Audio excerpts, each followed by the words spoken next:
Hi, my name is Martina.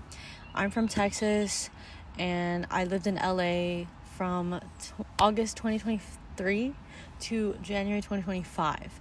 And I compiled a little list. Number 1, it will take an hour to get home from the beach after driving only half an hour there.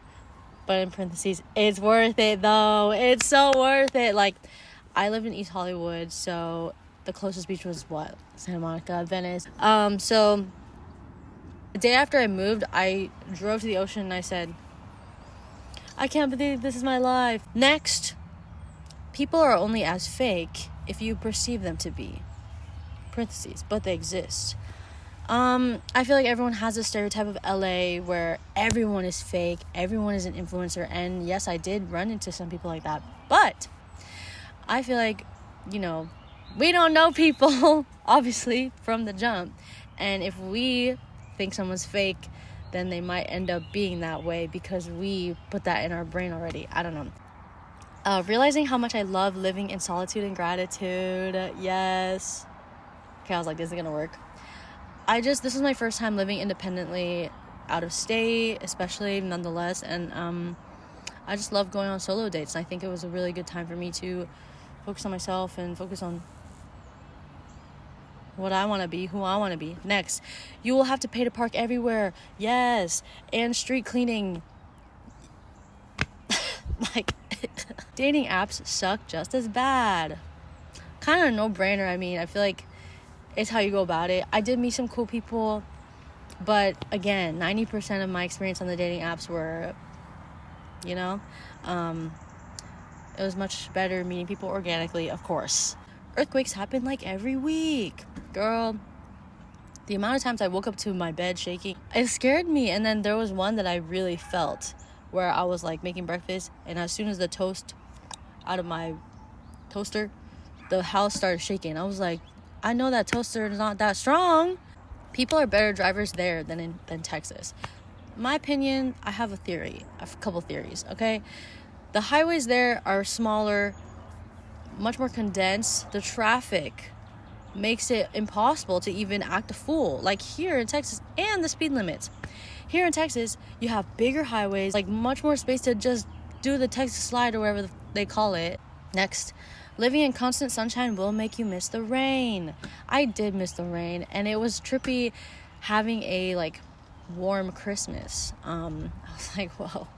Next, people won't question your ethnicity, and some will be weird about it. I really did enjoy that people knew from the jump, that I was a Filipina.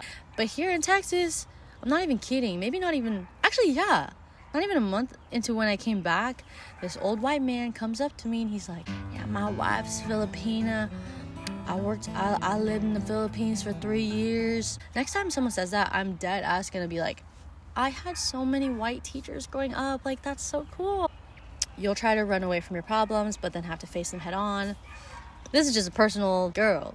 You can't run away from the things that are bothering you internally. You're gonna have to face them externally and spiritually and physically and mentally and all that.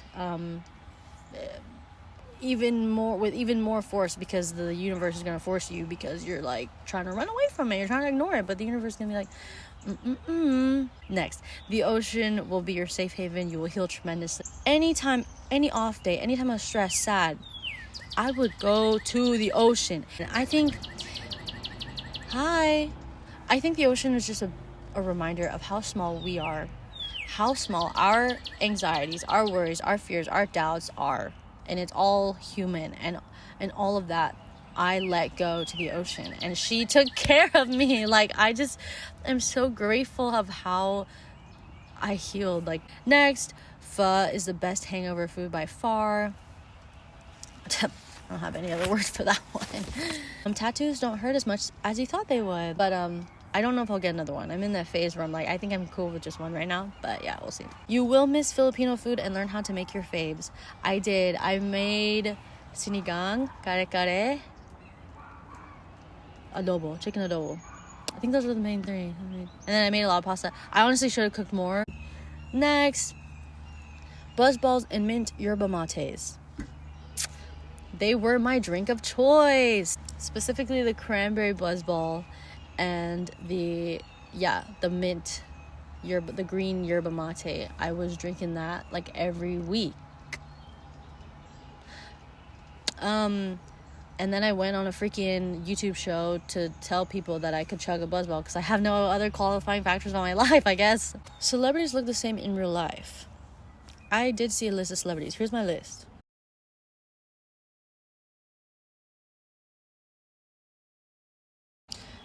The craziest one, in my opinion, was Jackson Wang from GOT7. That was crazy because it was dark in the restaurant, but he was glowing. And I don't know if it's because of the Korean skincare or what, but I was like, I know you have Vernon's number in your phone or 17 numbers in your phone.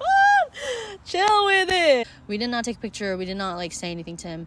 But when we handed food to him, I just feel like he knew that we knew that he knew that I knew that he knew that he knew that we knew, you know, like there's just a look in the eye. Also serving David Archuleta.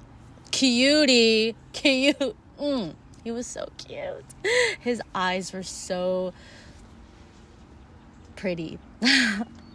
Who else? I saw Jack Black, Logan Lerman. I served Emma Roberts. I saw Malia Obama. She was so cool. Brie Larson, yeah. Oh, I served Sandra Oh. But they all look the same. I was just like, oh, you look the same. Cool. But yeah, LA. But yeah, thanks for listening. These are things I learned in LA, I guess. But yeah, a good day, a good night, and yeah, bye.